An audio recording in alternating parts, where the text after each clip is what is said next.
Bueno, estamos con Fernanda Reyes, exdiputada y coordinadora parlamentaria del Espacio UNEN. Gracias por venir. ¿Cómo estás, Fernanda? Gracias a vos. Muy bien, María Julia. Bueno, Fernanda, hay varios temas para debatir. Por un lado, la semana pasada tuvieron una dura declaración con respecto a las declaraciones que también había tenido el diputado Sergio Massa sobre la minería, ¿no? Contando o marcando la contradicción, ¿no?, de la postura. Sí, claro, es una gran contradicción. A ver, ¿por qué? Massa fue a Chilecito y a Famatina. Recordemos que son los lugares donde más se ha luchado contra la mega minería a cielo abierto, sobre todo durante el año 2012 lograron que una de esas empresas, Osisko, se fuera de la provincia. Y Massa fue allí, a esa provincia, diciendo que él, bueno, creía en la minería sustentable, que había que pensar en las generaciones futuras. Y la verdad es una gran contradicción y una terrible hipocresía. ¿Sabes por qué? Porque quien vetó la ley de glaciares, que recordemos que la ley de glaciares protege las fuentes de agua dulce que tenemos en la Argentina, para que nos demos idea, a nivel mundial solo el 2,5% del agua es, digamos, se puede utilizar para uso humano. O sea que es muy importante poder proteger los glaciares en nuestro país. Quien vetó esa ley en el 2008, junto con Cristina Fernández de Kirchner, fue Sergio Massa.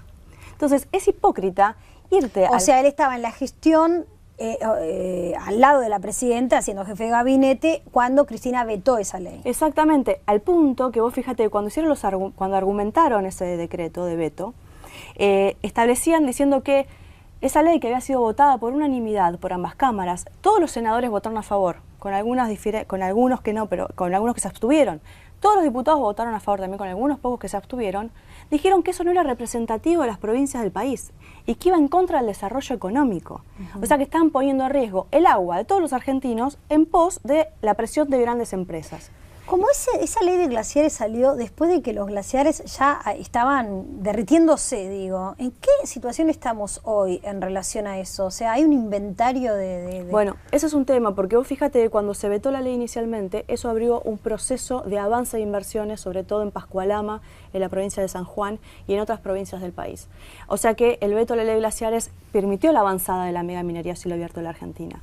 Después logramos sacarla junto con Bonazo, cuando yo estaba en la Cámara, y Elisa Carrió, y también estaba Pino Solanas, logramos sacar la ley de glaciares con un apoyo muy grande de muchas organizaciones de todo el país. A la fecha, y de hecho me hizo recordar la semana pasada, la Secretaría de Ambiente dijeron que iban a presentar el avance de glaciares y sin embargo no lo hicieron. Es la tercera vez que lo suspenden. Están igual que con el índice de pobreza. O sea, ellos dicen que van a mandar algo que después no terminan mandando y lamentablemente una de las principales cosas que decía la ley de glaciares era que había que relevar aquellos lugares donde ya se estaba desarrollando algún tipo de emprendimiento. Porque volvemos a repetir, tenemos que proteger el agua. Para protegerla hay que evitar que es como que cuando vayan a hacer el inventario ya va a estar todo el daño hecho. No va a haber nada. Claro. O sea, la verdad es que no va a haber nada. Esto está totalmente retrasado, no hay recursos económicos y lo cierto es que el gobierno no está haciendo absolutamente nada para que efectivamente tengamos un inventario de todo el país. Fernanda, vos hablabas recién del tema de pobreza y ahí también hay una denuncia presentada con Lilita Carrió porque es increíble cómo todavía el kirchnerismo se niega a entregar ese dato con esos argumentos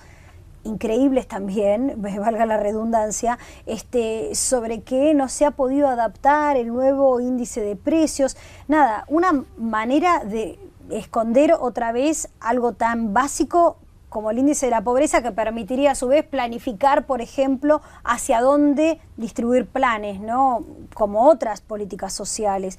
Digo, ¿en qué estado está esa denuncia y qué es lo que creen, por qué creen que lo hace el gobierno, que los esconde? Nosotros presentamos la denuncia ya hace un par de semanas, conjuntamente con el resto del espacio UNEN, diputados y senadores. ¿Cuántos son todo el espacio UNEN en la Cámara? Nosotros, cuando yo hablo UNEN de Capital Federal, estoy hablando de Suma Más y Proyecto Sur y Coalición Cívica en lo que es diputados, y Proyecto Sur y Coalición Cívica en lo que es Senado. Después es mucho más amplio el frente, porque el frente tenés a todo el socialismo y tenés también el radicalismo. Por eso digo, en el bloque, en diputados son como más de 60. Sí, son más de 60 y en senadores somos aproximadamente 7 senadores. O sea que son, aunque digamos como son distintos espacios, no quede muy claro, el espacio UNEN en sí mismo es una de las principales fuerzas o bloques, ¿no? El sí. Tercer bloque en importancia, y si lo unimos con el radicalismo sería el segundo. Sin lugar a dudas Sí. somos una... Bueno, y entonces me decías que habían presentado con el espacio... Bueno, empezamos una denuncia donde les pedimos que efectivamente rápidamente den muestra de los índices de pobreza. ¿Por qué?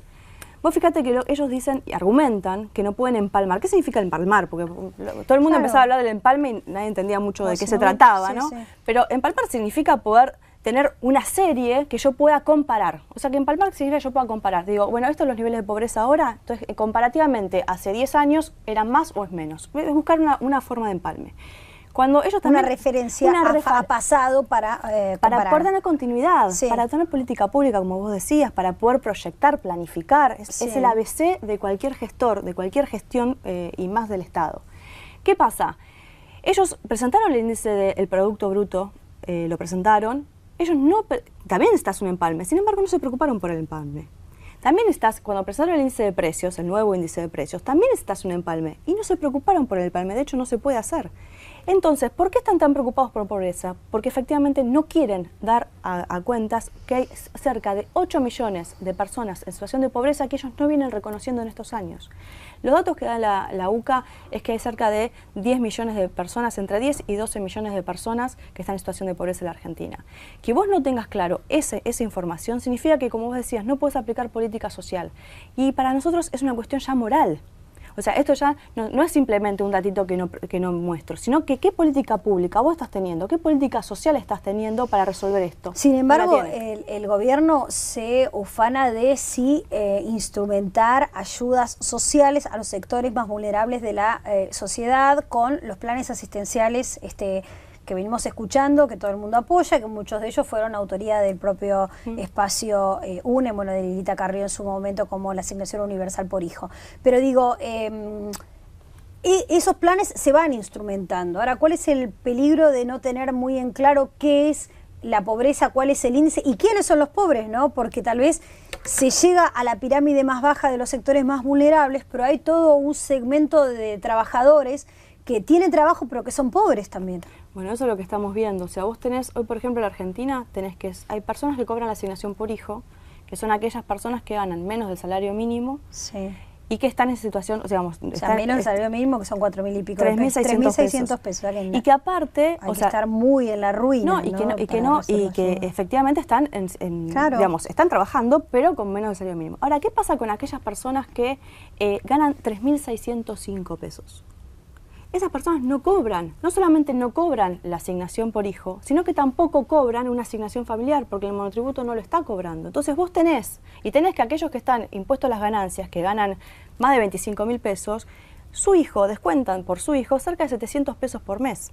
Entonces, acá hay un gran desfasaje en cómo vos tenés la política social llevada a cabo y si efectivamente estás llevando a los sectores más vulnerables. Y también hay una cosa. A mí me parece muy importante que se haya aplicado la asignación universal para la niñez, porque es un paso muy grande para empezar a reconocer que vos tenés que generar pisos de igualdad desde el Estado. Ahora, lo cierto es que eso no puede estar ligado a la situación laboral de los padres. Eso tiene que ser un derecho de los chicos. Cuando vos lo ligás a la situación laboral de los padres, lo que te pasa es que muchos padres hoy prefieren trabajar en negro porque si no pierden la asignación. Y eso también es un error. Entonces, ¿cómo vos llevas una política pública que realmente resuelva el problema social de la Argentina? Yo creo que el kirchnerismo nunca quiso resolver la pobreza, no quiso terminar con la pobreza. Lo que quiso ver es cómo generaba la administración de la pobreza a través del clientelismo político, y cuando hablo de esto hablo de los planes federales para la vivienda, cuando hablo de esto hablo de la relación con las cooperativas, cuando hablo de esto es buscar algún plan que tenga con algún puntero de turno. O sea, cómo vos administrar la pobreza es lo que buscó el kirchnerismo. ¿Para qué? Para seguir acumulando poder en la Argentina. Y para mí fue un error porque estos 10 años podría haber realmente terminado, y sobre todo con la pobreza, esta que va y viene, que vos tenés una pobreza estructural que viene de hace muchos años y que la verdad que es donde más hay que trabajar, y después tenés esa pobreza que va y viene. ¿Qué significa? Que la va remando y que justamente con este tipo de ajustes y desajustes en realidad de los que estamos hablando termina en una situación de pobreza, porque también pensemos, siempre se piensa en los que menos tienen, que me parece perfecto y me parece que hay una ayuda dirigida hacia los que menos tienen, pero vos decías, o sea, la persona que gana 4.250 pesos, ¿no está entre los que menos tienen? La persona que gana 15.500 pesos, sí, ¿es rica? Media. O sea, es una clase media que si tiene 3 chicos, bueno, está peleándola y alquila, está peleándola muy fuertemente, ¿no? Realmente. Entonces, y tiene que ir a un colegio privado, por ejemplo, no sé, 1000 cosas, y si es cuentapropista, hay como muchísimas maneras en que se están instrumentando y que hacen que lo que podría ser clase media ya comience a ser clase media empobrecida, como la aplicación del impuesto a las ganancias, que pareciera que tampoco va a tener tratamiento, que no va a tener una propuesta, ¿no? Esa es otra discusión que hay en el Congreso. Sí. Y vos fíjate que justo me traes al tema de cuál es el principal factor hoy que genera. Vos tenés la pobreza y después tenés el empobrecimiento. Claro. El empobrecimiento significa la pérdida de capacidad de compra, de calidad de vida de una gran porción de la sociedad. Sobre todo de progreso también. De progreso, pero claro, porque vos tenés que hoy la inflación se ha comido. Primero, el salario mínimo vital y móvil está en menos nivel que lo que estaba en el 2009. O sea que vos pareciera que tenés más plata, pero podés comprar menos que el 2009. Los jubilados hoy con la jubilación que están cobrando con la mínima pueden comprar menos que a fines del 2013. Entonces, vos tenés un empobrecimiento que está dado por la inflación y también tenés un empobrecimiento, como bien decías, por los impuestos. En Argentina no hubo una reforma tributaria, que podría haberse dado porque vos tenés, es un sistema totalmente regresivo, vos tenés el IVA que todos pagamos el 21% y los sectores medios y bajos gastan una gran cantidad en productos de primera necesidad, claro. O sea que ese 21% se va directo al Estado, mientras que los sectores por ahí que están en tienen mejores niveles de ingresos no tienen que gastar en eso y por lo tanto esa plata, ese nivel, esa proporción de impuesto no es tan grande. Ahora tenés el impuesto a las ganancias. El impuesto a las ganancias lo están pagando una gran proporción de trabajadores que no tendrían por qué hacerlo.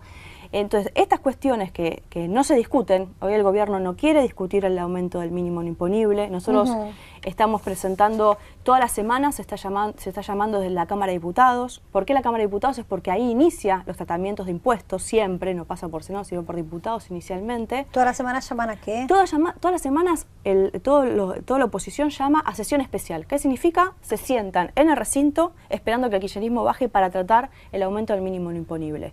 ¿Para qué? No solamente que aumente el mínimo no imponible, sino que los jubilados dejen de pagar ganancias, que eso también está dentro del proyecto, y que aparte se puedan deducir alquiler dentro del impuesto a las ganancias, porque es un costo. O sea, hoy la gran mayoría alquilan porque no tienen acceso a un crédito ni acceso a la posibilidad de comprar una casa. Bueno, que eso también se deduzca. Esto estamos haciéndolo todos los miércoles en la Cámara de Diputados y la verdad que esperamos que el kirchnerismo efectivamente en algún momento baje. Salió a decir que no lo iba a hacer. Porque ¿cuánto tiempo hace que lo están haciendo? Y ya van a ser cuatro miércoles, ya hace un mes que estamos llamando. Fernanda, te agradezco mucho por haber venido aquí.